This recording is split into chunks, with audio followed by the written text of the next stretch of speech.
Bulletin की शुरुआत इस वक्त की बड़ी खबर से करेंगे जो कि एमपी से आ रही है। मुल्क भर में कोरोना का खतरनाक रूप देखने को मिल रहा है। मध्य प्रदेश के इंदौर में कोरोना वायरस से एक डॉक्टर की मौत हुई है। मुल्क भर में कोरोना वायरस से किसी डॉक्टर की पहली मौत हुई है।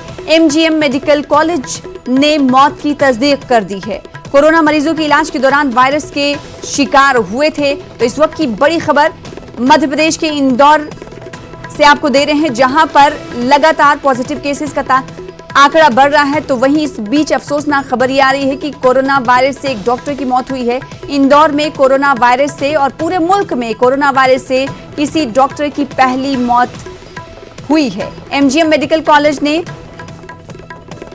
मौत की तस्दीक की है।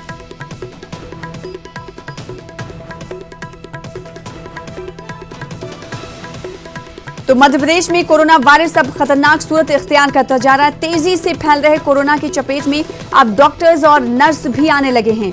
आज इंदौर में दाखिल एक डॉक्टर की मौत हो गई। कोरोना वायरस की चपेट में ये डॉक्टर आ गए। पूरे एमपी में अब तक 400 से ज्यादा मुस्बत केस सामने आए हैं। मरने वालों की तादाद 31 हो चुकी है, लेकिन पहली मौत किसी डॉक्टर की हुई है, वो भी मध्य प्रदेश में। इंदौर से बड़ी खबर है और 14 मरीज सेहतयाब होकर अपने घरों को भी लौट चुके हैं। मेहताब आलम इस खबर पर मजीद अपडेट के साथ जुड़े हुए हैं, उनसे बातचीत करेंगे, लेकिन इससे पहले आपको सुनाते हैं रद्द-ए-अमल। जो 40 मरीज नए आए हैं उसको मिलाकर अभी तक इंदौर जिले में 213 पॉजिटिव मरीज का फिगर पहुंच गया है और कल 6 मृत्यु के बाद जो मृत्यु का आंकड़ा था वो 21 तक पहुंच गया है। अभी सुबह सुबह एक दुखद घटना ये प्राप्त हुई है कि हमारे एक चिकित्सक साथी की भी मृत्यु अभी हो गई है। तो उन्हें अगर जोड़ लिया जाए तो 22 मौतें हुई हैं। मेहताब आलम इस खबर पर मजीद अपडेट के साथ जुड़ रहे हैं भोपाल से। मेहताब आलम, ये खबर न सिर्फ मध्य प्रदेश के लिए चौंकाने वाली और हिला देने वाली, बल्कि पूरे मुल्क के लिए, क्योंकि वो डॉक्टर जो मुहाफिज बनकर इस वबा से लड़ रहे हैं, पेशेंट को सेहतयाब कर रहे हैं, वो भी इससे सुरक्षित नहीं है। पहली मौत मध्य प्रदेश के इंदौर से डॉक्टर की। यकीनी तौर पर मध्य प्रदेश के इंदौर से एक बड़ी मौत हुई है और अगर मैं हिंदुस्तान की सतह पे बात करूं तो किसी डॉक्टर की एक दूसरी मौत है। इससे पहले एक मौत जो हुई थी वो नागपुर में हुई थी, महाराष्ट्र से, और ये जो है मध्य प्रदेश के डॉक्टर की पहली मौत है। और इन तमाम चीजों पर अगर हम नजर डालते हैं तो हालात तशवीनाक होते जा रहे हैं, क्योंकि इस तक मध्य प्रदेश में अमवात के सिलसिले की अगर बात करते हैं तो जहाँ पर महाराष्ट्र मुंबई शहर पहले नंबर पर, वहीं पर मध्य प्रदेश का इंदौर शहर जो है दूसरे नंबर पर है। और मध्य प्रदेश के में जहाँ पे 21 अमवात अब तक हो चुकी है, वहीं पर इंदौर की बात करें तो 22 अमवात अब तक हो चुकी है। और ये डॉक्टर शत्रुघ्न पंजवानी की जो मौत हुई है, प्राइवेट मेडिकल प्रैक्टिशनर थे, लेकिन जो है एक हफ्ते पहले जो है इनको पॉजिटिव पाया गया था। पहले गोकुल दास हॉस्पिटल में दाखिल किया गया, उसके बाद अरविंदो हॉस्पिटल में जो है यहाँ पर इनको दाखिल किया, जहाँ पर इनकी मौत हुई है। सीएमएचओ जो है डॉक्टर परवीन जड़िया ने इसकी तस्दीक की कि उनकी मौत हो चुकी है। और ये वजह हम देखते हैं कि हालात जिस तरह से तशवीशनाक होते जा रहे हैं, मध्य प्रदेश के 17 जिलों में कोरोना वायरस पहुंच चुका है। उसी को देखते हुए जो है आज 4 बजे सीएम शिवराज सिंह ने एक मीटिंग को बुलाई है, उसमें हालात का जायजा लिया जाएगा और फिर जहां पर आवाम की जरूरत की जिंदगी है उसको सामान को नजर में रखते हुए और किस तरह से इसको बेहतर बनाया जाए, इसकी सहूलियात को कैसे चौकट किया जाए, उस तक पर जो है बातचीत की जाएगी। सना जी, इन डॉक्टर के हवाले से मजीद तफसीलात बताइएगा मेहताब आलम। क्या जिस तरह से हम तक इन्फॉर्मेशन पहुंच पाई है कि ये कोरोना मरीजों का इलाज कर रहे थे, जिसके बाद इस वायरस के शिकार हुए थे, और फिर उसके बाद कितने दिनों तक ये इस वायरस से जंग लड़ते रहे, जिसके बाद इनकी मौत हुई? देखिए, इतना ही बता दें क्योंकि इनका मामला अभी जो एक हफ्ते पहले सामने आया था। जैसा मैंने बताया कि पहले गोकुलदास हॉस्पिटल में थे, वहाँ पे जब पेट में अपाका नहीं हुआ तो इनको अरविंदो हॉस्पिटल में शिफ्ट किया गया था 2 रोज कब जो है। लेकिन यह भी सीएम शिवराज ने भी खुद उनको खराज अकीदत पेश की है और उस पर इनकी मौत पर अफसोस का इजहार किया। लेकिन उसके दूसरे साथ जैसे मैंने बताया कि 4 बजे इस मामले को लेकर जो है महकमा सेहत के अफसरान के साथ और मध्य प्रदेश के इंतजामिया के साथ वजीर शिवराज सिंह जो है एक मीटिंग करेंगे, उस पर हालात चलेंगे। जैसा कि मैंने बताया कि मध्य प्रदेश में, क्योंकि यहाँ पर देखिए कई चीजों पर नजर रखने की जरूरत है, क्योंकि हिंदुस्तान मध्य प्रदेश की जब बात करते हैं तो यहाँ पर इंटरनेशनल फ्लाइट इंदौर में ही आती है और कोई एयरपोर्ट दूसरा नहीं है। और इंदौर में जो है जो लोग भी फरवरी और मार्च में आए उन लोगों ने अपनी जो है जानकारियों को छुपा कर रखा। इस वजह से कल जो है सीएम शिवराज ने खुद जो है सख्त ले जाए प्रचार करते हुए कहा कि जो लोग कोरोना वायरस के मरीज और अपनी जानकारी को छुपा रहे हैं, अब उनके खिलाफ जो है कत्ल का मुकदमा दर्ज किया जाएगा।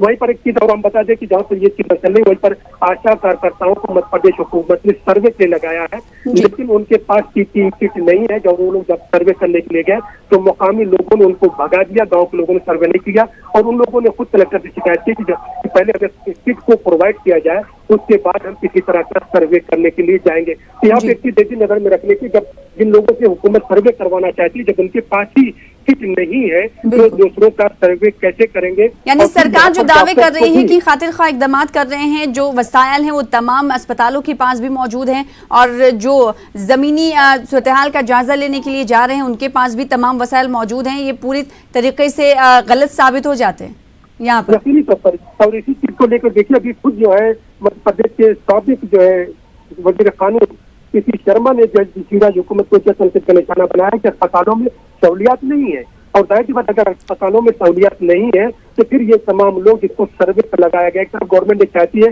कि हर घर का सर्वे किया जाए। भोपाल में भी कल जो है इसके लिए जो है सर्कुलर जारी किया गया कि 85 वार्ड में हर घर में जाकर सर्वे करेंगे, लेकिन सर्वे किस बुनियाद पे क्लियर करेंगे और फिर क्या आपके पास इक्विपमेंट है? तो सुप्रीम कोर्ट ने कह दिया। एक सवाल और आपसे करना चाहूंगी इस डॉक्टर की मौत के हवाले से, क्योंकि हम जान रहे हैं कि ये मोहलिक वबा है और इससे लड़ने के लिए तमाम इक्विपमेंट्स चाहिए, वसाइल चाहिए। ऐसे में कई खबरें आती रही हैं वक्तन फवक्तन मेहताब आलम की डॉक्टरों के पास ही वसाइल मौजूद नहीं है, तो क्या इस मौत को वसाइल की कमी के से तो नहीं जोड़ा जा रहा है? देखिए इसमें दो चीजों पर नजर रखने की जरूरत है, तो ये कि वसाइल की फरहमी पर और दूसरा ये है कि जो है आपको एहतियात की जरूरत उठाना है। क्योंकि इंदौर की जो डॉक्टर की मौत हुई, अगर हम भोपाल की बात करें तो इसमें सबसे ज्यादा जो मरीज अब तक निकल कर जो 94 आए हैं, इसमें सबसे ज्यादा मरीज जो है महकमा सेहत और पुलिस डिपार्टमेंट के हैं। और सेहत की बात अगर महकमा सेहत के लोग खुद जो है वायरस पॉजिटिव आ जाते हैं, फिर आप किस पर उम्मीद करेंगे? सवाल ये भी है क्योंकि मरज जो फौरी तौर पर वजह सामने नहीं आती, इसके जो है वादे होने में 1 से 14 दिन 15 दिन तो वक्त लग जाता है। और जिस तरह से डॉक्टर जो है शत्रुघ्न पंजवानी की बात करें, ये खुद मरीजों का इलाज कर रहे थे और उसमें इसकी में आ गए। तो अब इसमें जो मामला वही है कि डॉक्टर को खुद एहतियात के कदम उठाने की जरूरत है और वहाँ पे भी जो है डॉक्टर अगर है तो उसको इलाज तो करना है, लेकिन इलाज के साथ साथ सोशल डिस्टेंस का जो मामला है उन पर भी नजर रखने की जरूरत है, क्योंकि लोग जो है अपने घरों में इस तरह की चीजों को पर नजर नहीं रख पा रहे हैं। आपको नहीं लगता कि डॉक्टरों की मौत हो रही मध्य प्रदेश में हुई, इंदौर में ये मौत है, साथ ही साथ महकमे सेहत के अमले से जुड़े हुए लोग भी इस वबा से मुतासिर पाए जा रहे हैं, ऐसे में रियासत के लोगों का मोरल डाउन हो रहा होगा, वो तशवीश में मुब्तला हो रहे होंगे? देखिए इसमें मॉरल का मामला है कि कल जिस तरह से मध्य प्रदेश में एस्मा लगाया गया, एसेंशियल सिक्योरिटी मैनेजमेंट एक्ट लगाया गया और ये उन पर लगाया गया कि जो डॉक्टर है, पैरामेडिकल स्टाफ है, जो नर्स है, जो अफसरान है, वो जो है अपनी जिम्मेदारी से भाग नहीं सकते, कुछ नहीं कर सकते। उसी पर हम देखते हैं कि इसमें मध्य प्रदेश में एक सियासत भी शुरू हुई। कमलनाथ इस पर ट्वीट करके कहा कि भाई जब तमाम लोग अपनी ईमानदारी से 24 घंटे काम कर रहे हैं तो ऐसे में एस्मा लगाने की जरूरत क्या है? यहाँ पे एक चीज ये भी समझने की जरूरत है, जैसे मैं राजधानी भोपाल की बात करूँ तो 2500 पुलिस एहलकारों को घर जाने से मना कर दिया गया। अब उनको घर नहीं भेज रहा तो उनके लिए जो आपने होटल में लॉज में इंतजाम किया और होटल लॉज में तो सरकार ये दावे कर रही है कि उनकी तरफ से तमाम एहतियाती इकदाम किए जा रहे हैं, लेकिन जमीनी सतह पर कहीं ना कहीं कुछ कमी जरूर रह जा रही है। बेहद शुक्रिया मेहताब आलम हमारे साथ जुड़ने के लिए, तफसील से जानकारी फराहम करने के लिए। उत्तर प्रदेश की बात करेंगे। उत्तर प्रदेश में 15 अजला के हॉटस्पॉट पूरी तरह से सील कर दिए गए हैं। योगी हुकूमत ने बड़ा फैसला करते हुए कहा है कि 15 अजला के मुतासर इलाके पूरी तरह से सील रहेंगे। जी हाँ, हम बात उत्तर प्रदेश की कर रहे हैं। यूपी में 15 अजला हॉटस्पॉट के तौर पर सामने आए जिन्हें पूरी तरह से सील कर दिया गया है और जरूरी सामान की होम डिलीवरी होगी, किसी को घर से बाहर निकलने की इजाजत नहीं होगी। साथ ही जरूरी कारकुनों या मुलाजमीन के लिए पास जारी किया जाएगा। सील किए जाने वाले अजला में लखनऊ, शामली, मेरठ, बरेली, बुलंदशहर, आगरा, गाजियाबाद, नोएडा, महाराजगंज, सीतापुर, सहारनपुर, बस्ती, फिरोजाबाद, कानपुर के हॉटस्पॉट इलाके शामिल किए गए हैं, जो कि मजमूई तादाद इलाकों की 92 है। यूपी में खास इलाकों की बंदिशों का असर देखा जा रहा है। 15 अजला के कुल 92 हॉटस्पॉट पर हर तरह की आमदोरफ्त बंद है। लोगों को घरों में सामान पहुंचाने की तैयारी चल रही है। खासतौर पर लखनऊ जैसे भीड़ भाड़ वाले शहर में इसका खास असर है।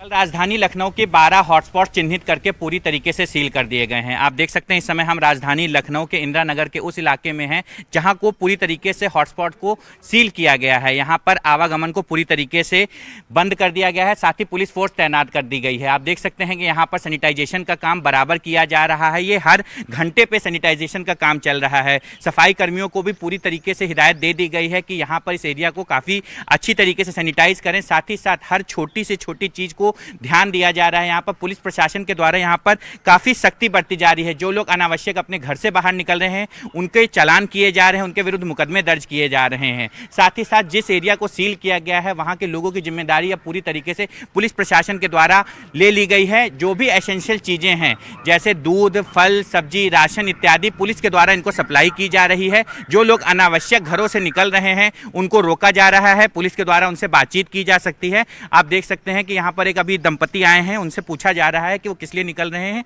सर, किस लिए आए हैं बाहर? अभी हम हॉस्पिटल गए थे।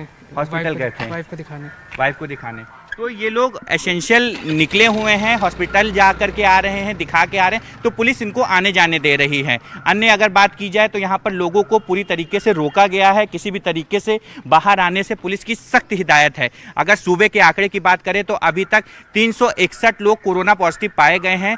ये उत्तर प्रदेश के 38 जिलों में अभी तक कोरोना पहुँच गया है। साथ ही साथ 195 लोग इसमें जमात से जुड़े हुए लोग हैं। मास्क को नेसेसरी कर दिया गया है। बिना मास्क के अब आप बाहर नहीं निकल सकते हैं। अगर आप बाहर निकलते हैं तो पुलिस आपके विरुद्ध विधिक कार्रवाई करेगी। इसके अन्यत्र अगर बात करें, सूबे में कल 11,500 से अधिक चालान किए गए हैं। लगभग 5.25 करोड़ रुपए का जुर्माना वसूला गया है। 275 लोग ऐसे हैं जिनके विरुद्ध कालाबाजारी व जमाखोरी के विरुद्ध मुकदमा दर्ज किया गया। तो ऐसे में स्पष्ट है कि सरकार की तरफ से विशेष सख्ती की जा रही है।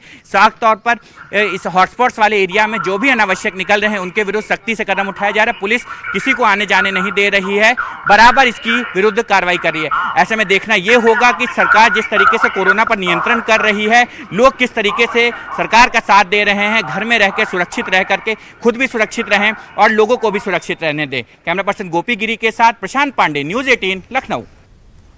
उधर झारखंड में कोरोना मुस्बत केसों में इजाफा हुआ है। 9 नए मामले सामने आए हैं। जुमला 13 अफराद रियासत में कोरोना के मुस्बत हैं। 9 नए मामले के सामने आने से लोगों में खौफ है। लोग एहतियाती तदबीर इख्तियार कर रहे हैं। हिंदपीढ़ी में कोरोना के 5 नए मामले सामने आए हैं और वो ये मामले उसी खातून के 5 अहल खाना के हैं जो दूसरे पॉजिटिव केस सामने आए थे। अभी हम हिंदपीढ़ी के मंटू चौक पे मौजूद हैं और यहाँ हम दिखाने की कोशिश कर रहे हैं कि ये जो चौक है, तमाम इतराफ़ में आप देख सकते हैं कि पुलिस की गाड़ियाँ सख्त वो पेट्रोलिंग में मसरूफ़ हैं और तमाम तरफ लोग लॉकडाउन का वो एहतमाम कर रहे हैं। लोग घरों के अंदर हैं। पुलिस की चौकसी बढ़ा दी गई है और 72 घंटे का यहाँ पे कंप्लीट लॉकडाउन का एहतमाम किया गया है और इसको ले करके काफ़ी लोग एहतमाम भी कर रहे हैं। लेकिन कुछ इलाक़ों में ये शिकायतें भी मिल रही हैं कि ख़ास तौर से उस इलाके में जो नाला रोड का इलाका है, जिस नाला रोड में दोनों खातून में कोरोना पॉजिटिव पाए गए और साथ ही आज उसके अहले खाना के भी मामले पॉजिटिव पाए गए हैं। तो ऐसे में हम ये जानने की कोशिश करेंगे कि कुछ इलाकों में अभी भी वो कोरोना को लेकर के लोग एहतियात नहीं बरत रहे हैं। क्या शिकायत? बहुत सारे इलाकों में अभी भी लोग एहतियात नहीं बरत रहे हैं, लेकिन मेरे उनसे गुजारिश है कि भाई घर में रहिए, सेफ रहिए, है ना। बाहर जो कोई ऐसा चीज़ नहीं निकला हुआ है कि जो आप घूम करके देखेंगे। बाहर जो भी ज़रूरत है, आपका ज़रूरत का जो सामान है, प्रशासन की तरफ से वॉलंटियर दिया गया है। तमाम लोगों का नंबर है, उस नंबर पे आप कांटेक्ट करके ज़रूरी सामान आप मंगा सकते हैं। ज़रूरी सामान में जैसे राशन हो गया, दवाई हो गया, उसके अलावा आप किसी चीज़ का उनसे डिमांड नहीं करें, बल्कि ये आपके सहूलत के लिए है। लोग घरों से नहीं निकले, उनसे अपने ज़रूरत के सामान को मंगा ले। तो ये वॉलंटियर्स हैं, कई वॉलंटियर्स को इस काम के लिए मामूर किया गया है और वो लगातार लोगों की ज़रूरियात की चीज़ें हैं वो मुहैया करा रहे हैं, उनके घरों पर मुहैया करा रहे हैं। लेकिन कुछ लोग अभी भी लॉकडाउन का पूरी तरह से वो कहिए कि एहतमाम नहीं कर रहे हैं और वो उसकी खिलाफ वर्जी कर रहे हैं। हमारे पास अंजुमन इस्लामिया के जनरल सेक्रेटरी हैं, उनसे भी बातचीत करेंगे कि लोग अभी भी इतना सचेत नहीं इस मामले को लेकर। बिल्कुल, इसको यहाँ बहुत इजी में ले रहे हैं और ये इजी लेने की चीज़ नहीं है, बहुत ही ख़तरनाक है और ये बीमारी से परहेज़ करना चाहिए। लोगों को अपने घरों में रहना चाहिए और गार्जियन हजरात से गुजारिश है कि जो नौजवान लड़के निकल जाते हैं बगैर किसी वजह के, उनको ताकीद करें कि वो अपने घरों में रहें। ऐसी ख़तरनाक वबा है जिसके लिए ये परहेज़ करना बेहद ज़रूरी है। अगर हम परहेज़ नहीं करेंगे तो जाहिर सी बात है कि ये वबा पे इस वबा और जो जंग जो जारी है इस पे काबू नहीं पाया जा सकता है। लोग अभी भी इसको लेकर के जो जागरूक नहीं है, सचेत नहीं है, उसको ये सचेत होना पड़ेगा और वो उन्हें इस वबा से निजात हासिल करने के लिए, इस पे काबू पाने के लिए उन्हें भी परहेज़ करना पड़ेगा। कैमरामैन संत के साथ नौशाद आलम, न्यूज़ 18 रांची। ब्रेक के बाद एक बार फिर से आपका इस्तकबाल करते हैं। हैदराबाद में नस्ली इम्तियाज का एक मामला सामने आया है। वनस्थलीपुरम के एक सुपरमार्केट में 2 मणिपुरी शख्स के साथ इम्तियाजी सुलूक किया गया। स्टार ग्रोसरी नामी सुपरमार्केट में दाखिल होने से मना किया गया। इन लोगों से कहा गया कि ये हिंदुस्तानी नहीं लगते। हालांकि इन लोगों ने अपने आधार कार्ड्स भी दिखाए, इसके बावजूद इन्हें गेट पर ही रोक दिया गया।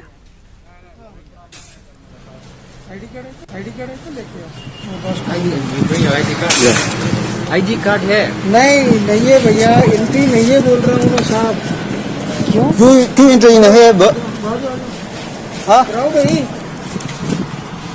भैया क्यों एंट्री नहीं है?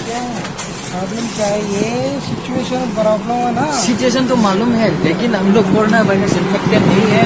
लेकिन आप फिर इंडिया हो, मैंने देर लंच को गया, कुछ नहीं बोलेगा। इंडिया तो इंडिया है। अरे सर, मेरे को ऐसा तो अधिकार भी है। तो इंतजामिया ने लॉकडाउन पर अमल दरामद के लिए सख्त इकदाम किए हैं। मजहबी और समाजी अंजुमनों के जरिए तो लोगों की मदद की जा रही है। कश्मीर में तैनात फौज, पुलिस और सीआरपीएफ भी अपनी ड्यूटी के साथ साथ जरूरतमंदों की मदद में पेश हैं। श्रीनगर में आज सीआरपीएफ ने शुमाली कश्मीर के लिए खाने पीने के सामान रवाना किए। हमारे साथ इस वक्त आईजी सीआरपीएफ राजेश कुमार जी है। इनसे हम जानना चाहेंगे कि किस तरह का जो प्रयास है और किस तरह की कोशिशें और किस तरह की मदद सीआरपीएफ की ओर से जरूरतमंदों को पहुंचाई जा रही है। जी, सीआरपीएफ की तरफ से जो कोरोना की वजह से अभी ये लॉकडाउन चल रहा है और जो कोरोना के खिलाफ लड़ाई हम सब लोग मिलकर लड़ रहे हैं, तो उसमें खासकर जो कश्मीर के अवाम के लिए जो भी मुश्किलात इससे संबंधित जो भी उनकी ज़रूरतें हैं, तो उसके लिए एक तो हमारी जो सीआरपीएफ मददगार हेल्पलाइन है वो इसमें 24/7 काम कर रही है। उसकी क्षमता जो है, कैपेसिटी, उसको भी हमने बढ़ाया है। और पिछले दिनों हमें जो है उसमें करीब 7,000 के आसपास कॉल्स जो है वो मिले हैं और उन कॉल्स को एनालिसिस करने के बाद में ये जानकारी मिली कि कुछ एरियाज में कुछ लोगों को जो बेसिक ज़रूरतें हैं वो हम मुहैया कराएं। तो उसी कड़ी में हमने ये कुछ राशन के पैकेट्स बनवाए हैं और कुछ जो कोरोना की सेफ्टी के लिए ज़रूरी आइटम्स होते हैं उनके पैकेट्स बनवाए हैं। तो करीब 15,000 पैकेट्स हमने कोरोना की सेफ्टी के लिए, जो फेस मास्क, हैंड वॉश के लिए साबुन और नैपकिन वगैरह जो है उसमें एक पैकेट में रखा है। दूर दराज के एरियाज में खासकर जो गरीब लोग हैं उन तक राशन उनके घरों तक पहुंचाया जाए। तो टोटल मिला के ये पूरे स्टेट में करीब 36,000 के आसपास पैकेट्स जो है वो आने वाले दिनों में बांटे जाएंगे। तो ये सब काम हम सिविल एडमिनिस्ट्रेशन के साथ मिलके और जहां जहां पे लोगों की ज़रूरत इसकी ज़्यादा है उसको आइडेंटिफाई करके कर रहे हैं। तो मुझे उम्मीद है कि लोग जो हैं वो घरों में रहेंगे, सुरक्षित रहेंगे और ये लड़ाई जो है हम सब लोग मिलके लड़ेंगे और जीतेंगे। जो हमारा लॉ एंड ऑर्डर और ऑपरेशंस का काम है वो जो है जैसा पहले चल रहा था वो अभी भी वैसा ही चल रहा है। उसमें इससे उस पर कोई फर्क नहीं पड़ेगा। तो ऐसा भी ये जानना चाहूँगा कि जो अभी ये लड़ाई है, इस लड़ाई में क्या सीआरपीएफ के कुछ जवान भी है वो भी इन्फेक्टेड हुए हैं या उस पर थोड़ा जानना चाहूँगा। नहीं, अभी तक कश्मीर में सीआरपीएफ का ऐसा कोई केस नहीं है। हमने सभी अपने जवानों के लिए जो सावधानियां बरतनी चाहिए वो उनको बताया है और जो इक्विपमेंट जरूरी है वो उनको मुहैया कराए गए हैं। ये थे आज ही सीआरपीएफ जिनका ये कहना था कि यहाँ पे जो मददगार के हेल्पलाइन से लोगों की मदद तो की ही जा रही है, लेकिन अब जो कोरोना की वजह से जो हालात बने हैं उससे दूर दराज के रहने वाले उन लोगों को जिनके पास वसाइल नहीं है, जो गरीब है, उन तक राहत पहुंचाने के लिए ये पेशकदमी उन्होंने की है, जो आने वाले दिनों में भी जारी रहेगी। अयूब खान के साथ Sanam Tasadduq, news 18 Urdu, Srinagar. All India Imam organization के सदर इमाम उमैर अहमद इलियासी ने मुसलमानों के साथ साथ सभी मज़ाहिब के रहनुमाओं से अपील की है कि वो अपने अपने मजहब के लोगों को समझाएं ताकि लॉकडाउन पर सख्ती से अमल किया जा सके। हम समझ सकते हैं कि ये बहुत संकट का समय है, लोग घरों में बहुत मुश्किलों से रह पाएंगे चूंकि आदत नहीं है, लेकिन सिर्फ इसका एक ही इलाज है और वो इलाज है सिर्फ हमें सोशल डिस्टेंसिंग। और जिस तरह से हमारे गवर्नमेंट ऑफ इंडिया की जो गाइडलाइंस हैं जिसमें कि हमें लॉकडाउन किया है घर में रहने के लिए, सिर्फ हम उसका ही अगर पालन करेंगे तभी हम कुछ उसमें कर पाएंगे, वरना इसका कोई इलाज नहीं है। मेरी तमाम सबसे खास तौर पे मेरी धर्म गुरुओं से, तमाम फेथ लीडर से मेरी अपील है कि वो अपनी मंदिरों से, गुरुद्वारों से, अपने चर्चों से, मस्जिदों से दुआ भी करें और साथ साथ इसको जरूर जो लॉकडाउन है उसका पालन करें सभी लोग, और सभी लोग सोशल डिस्टेंसिंग का करके अपने आप को और सबको बचाएं। यही इसका एकमात्र इलाज है, इसके अलावा कोई नहीं है। आओ हम सब मिलकर इस लॉकडाउन का पालन करें, आओ हम सब मिलकर सोशल डिस्टेंसिंग को पूरा का पूरा पालन करें, अपने आप भी बचें, दूसरों को भी बचाएं। आज मेरा यही धर्म है, इसी धर्म को हमें एक दूसरे के लिए निभाना है।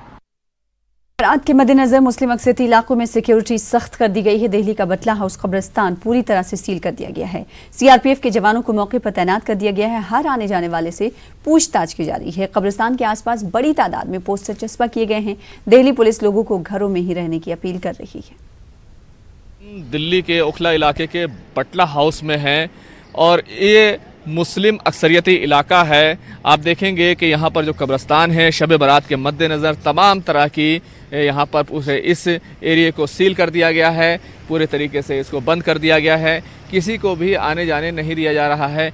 कोई अगर आ रहा है तो उससे पूछताछ की जा रही है। आपको ये जो दीवारें नज़र आ रही हैं और बैरिकेड नज़र आ रहा है, तो इसके दोनों तरफ बटला हाउस कब्रिस्तान है। ये अकेला कब्रिस्तान है जो इस 5 लाख से ज़्यादा की आबादी वाले जामिया नगर इलाके का अकेला कब्रिस्तान है। एक छोटा कब्रिस्तान और है, लेकिन बड़ा कब्रिस्तान सिर्फ यही है और इसी में तमाम तरह के मुर्दों को दफन किया जाता है। यहाँ पर तदफीन होती है। सीआरपीएफ के जवानों को लगा दिया गया है। इससे पहले यहाँ पर कम सिक्योरिटी देखने में आ रही थी, लेकिन अब सीआरपीएफ के जवान पूरे तौर से मुस्तैद आपको यहाँ पर नज़र आएंगे। आप देखेंगे कि उन्होंने मास्क लगाए हैं, तो तमाम तरह के जो एहतियात हैं उनको बरता जा रहा है। इसी के साथ साथ आपको जो पिलर नज़र आ रहा है, इसके ऊपर दिल्ली पुलिस की तरफ से शब बारात को लेकर के अपील जारी की गई है और लोगों से ये कहा गया है कि वो अपने घरों में रहें, अपने घरों में रहकर इबादत करें। तमाम तरह के रिलीजियस जो लीडर हैं उनकी तरफ से अपील आ रही है ताकि जो लॉकडाउन का एक पूरा फ़ायदा है वो दिल्ली को मिल सके और जो एहतियात बरती जा रही है कोरोना वायरस को लेकर, वो कोरोना वायरस से बचा जा सके। क्योंकि अगर आप अपने घर में रहेंगे, शब बारात के दिन कब्रिस्तान जाने की ज़रूर रिवायत रही है, लेकिन सबसे ज़रूरी आपकी ज़िंदगी है। मस्जिदों पहले से बंद कर दिया गया है मस्जिदों को, अब कब्रिस्तानों पर भी आपको जाने की मनाही है, यानी कि आपको वहाँ नहीं जाना चाहिए। तो तमाम तरह से जो इंतज़ामिया है वो सख्ती कर रहा है। इसलिए आप अपने घर पर रहें, महफूज रहें, खुद को महफूज रखें, समाज को महफूज रखें और मुल्क को महफूज रखें। कैमरामैन सोनू मंडल के साथ Khurram Shahzad, news 18 Delhi. Corona virus के चलते दुनिया भर में लोग मास्क लगाकर चल रहे हैं। यहां तक कि कई ममालिक में मास्क की कमी हो गई है। इस दौरान एक अलग नजारा देखने को मिला तेलंगाना के खम्मम जिले में। यहां एक किसान ने अपने जानवरों के लिए मास्क तैयार किया है। वो जानवरों को जंगल लाते और ले जाते वक्त मास्क लगाते हैं ताकि कोरोना जैसे मुहलिक मर्ज से अपने जानवरों को बचा सकें।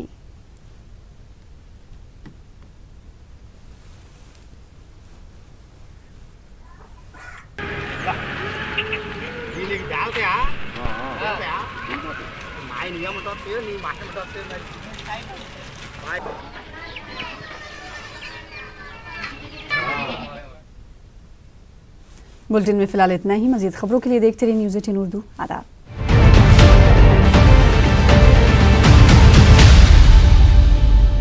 इस न्यूज हेडलाइंस के प्रायोजक सच्ची सहेली।